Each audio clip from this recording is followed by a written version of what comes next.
হঠাৎ করে আমার গ্যালারি খুঁজতে খুঁজতে না দেখলাম কি আমার বউভাতে পাওয়া গিফটগুলো আনবক্সিং করতেছি, এরকম একটা ভিডিও।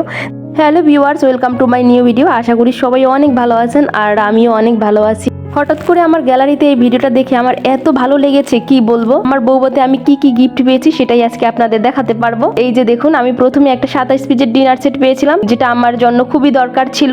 আমাদের নতুন সংসারের জন্য আমার ওই রকম কিছুই কিনতে হয় নাই, আর সংসারের জিনিসপত্র কেনার জন্য আমার ওইরকম কোনো প্রেশার ছিল না, কারণ আমি আমার বাবার বাড়িতে আর শ্বশুর বাড়ির বউভাতে যেসব গিফট পেয়েছি সেটা আমার সংসারের জন্য পর্যাপ্ত ছিল। এখানে আমার শুধু শ্বশুর বাড়িতে বউভাতের গিফটগুলো আর আমার বাবার বাড়ি থেকে যে গিফটগুলো আমি পেয়েছিলাম সেই গিফটগুলো আমার শ্বশুর বাড়ি আসতে একটু সময় লেগেছে, কারণ আমার বাবা ওগুলো ট্রাক ভরে সবগুলো দিয়ে গেছে, ফার্নিচারের সাথে আর কি সবগুলো একসাথে নিয়ে আসছে।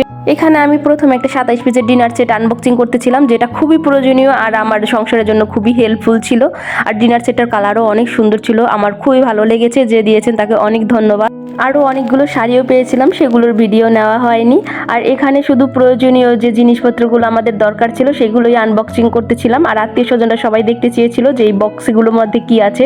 তারপরে একে একে বড় বক্সগুলো খুললাম, আর ছোট বক্সগুলো এইভাবে খোলাও হয়নি। এটা ছিল বড় একটা প্রেসার কুকার, 4.5 লিটার্সের। আর এত বড় প্রেসার কুকার সত্যি অনেক দরকার ছিল সংসারে। আর এখানে পেয়েছিলাম ননস্টিকের অনেকগুলো কড়াই, মানে সবাই এক পিস দিয়েছে, কিন্তু বিশ্বাস করেন আমার পুরো একটা সেট হয়ে গেছে। আর এগুলো আমার সংসারের জন্য খুব দরকার ছিল। ছোট বড় মিলিয়ে আমি অনেকগুলো কড়াই পেয়েছি, আর নতুন সংসারে এসে সবগুলোই কম বেশি ব্যবহার করি যখন যেটা দরকার।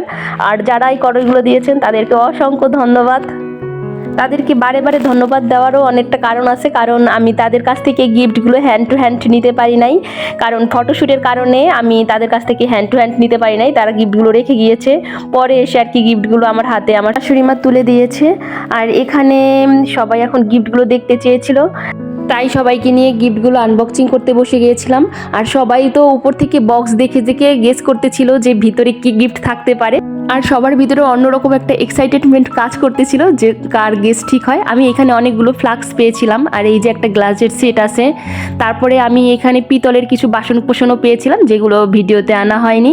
এখানে শুধু বড় বক্সগুলোর মধ্যে কি আছে ওই গিফটগুলোই আমরা দেখতেছিলাম, আর ছোট বক্সগুলোর মধ্যে কি আছে সেটা উপর থেকে গেস করছে, যেটার মধ্যে কাপ সেট বা এটার মধ্যে বাটি সেট আছে, এটার মধ্যে পিরিচ সেট আছে। ওইভাবেই আর ওইটা খোলা হয়নি, আর সেভাবেই আমি সুন্দরভাবে আমার স্মৃতি হিসাবে এগুলো সাজিয়ে রেখেছি। এই তো আরও অনেক গিফট আছে যেগুলোর ভিডিও প্রপারলি করা হয় না। লাস্ট মোমেন্টে এই যে সব দিদিরা মিলে একটা রাইস কুকার গিফট করেছে, অবশ্যই তারা ভিডিওটা দেখবে, আর তাদেরকে অসংখ্য ধন্যবাদ। আমাদের এটা অনেক হেল্পফুল, মানে কাজে লেগেছে আর কি। সবাইকে অসংখ্য ধন্যবাদ সম্পূর্ণ ভিডিওটা দেখার জন্য। টাটা।